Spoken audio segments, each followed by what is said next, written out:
Praise the Lord. नया दिन नई उम्मीद में आप सभी का स्वागत है। आज के वचन को लेके पढ़ेंगे यशाया उसकी 44 अध्याय तीसरी आयत को। क्योंकि मैं प्यासी भूमि पर जल और सूखी भूमि पर धाराएं बहाऊंगा। मैं तेरे वंश पर अपनी आत्मा और तेरे संतान पर अपनी आशीष उंडेलूंगा। परमेश्वर इस वचन में ये कहता है क्योंकि मैं प्यासी भूमि का मतलब है अगर हम परमेश्वर की आराधना और अगर परमेश्वर से कुछ चाहते हैं, पवित्र आत्मा के वरदान को चाहते, तो हमें परमेश्वर के सम्मुख में बैठकर बाट जोड़ना पड़ेगा। जिस तरह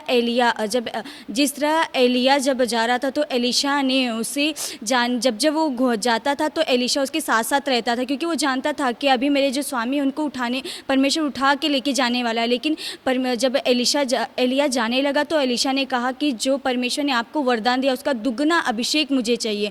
तो एलीशा जब जा रहा था तो एलिया को परमेश्वर ने उसके दुगने अभिषेक से उसको भरा, क्योंकि वो उसके अंदर वो प्यास था, जैसे उसके स्वामी के अंदर उसने देखा था। जो स्वामी उसका करता था, 3 चमत्कार एलिया दिखाता था। एलीशा भी चाहता था कि मैं भी ये सब करूं।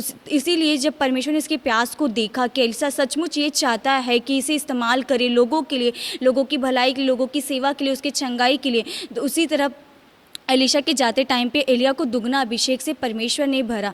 और परमेश्वर यहाँ पे भी वही कहता, अगर तुम मेरी आराधना प्यास के साथ, मतलब एक अच्छा प्यास, एक अच्छा हृदय, एक शुद्ध हृदय के साथ परमेश्वर की आराधना करें, और जो आप परमेश्वर से चाहते हैं कि परमेश्वर आपको पवित्र आत्मा से भरे, नए नए वरदानों से भरे, अन्य भाषाएं बोलने का दे, आपके हाथों से चिन्ह चमत्कार करे, तो उस प्यास के साथ परमेश्वर के सम्मुख में बैठकर बाट जोड़ना होगा। क्योंकि परमेश्वर ने अपने चेलों से कहा, जो कुछ तुम देखते हो तुम इससे भी बड़े चमत्कार करने की सामर्थ्य रखते हो, लेकिन विश्वास, परमेश्वर ने इसमें यह भी कहा, अगर तुम विश्वास रखोगे तो तुम कर सकते हो। उसी तरह परमेश्वर ये भी कहता है कि जब हम विश्वास करेंगे तो हम अगर उस चट्टान को भी हटने के लिए आज्ञा दे तो वो ज़रूर होगा।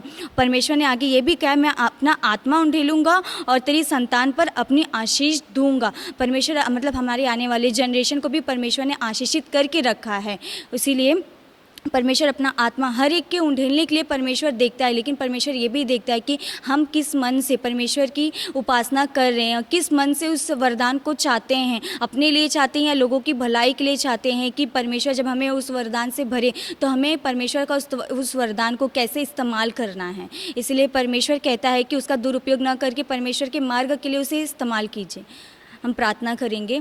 हालेलुया राजा, धन्यवाद प्रभु, इस सुंदर समय के लिए आपका धन्यवाद करते, एक नया दिन दिया प्रभु उसके लिए धन्यवाद करते। प्रभु आप जब हमारे हृदय में प्रभु आपके लिए प्यास हो, परमेश्वर पिता एक आत्मा से भरिए प्रभु, हमारी आत्मा को सिद्ध करके प्रभु नए नए वरदानों से, नए अभिषेक से भरिए प्रभु। हालेलुया परमेश्वर, जो इस वचन में आपने आशीषित देने का वायदा किया है प्रभु, उस वायदे को आप पूरा करके दीजिए प्रभु। हालेलुया राजा, इस सुंदर समय के लिए आपको धन्यवाद करते प्रभु। हालेलुया परमेश्वर पिता, इस छोटी सी प्रार्थना को आपके सामर्थ्य नाम में मांगते, सुन और कबूल कर मेरे स्वर्गीय पिता, आमीन।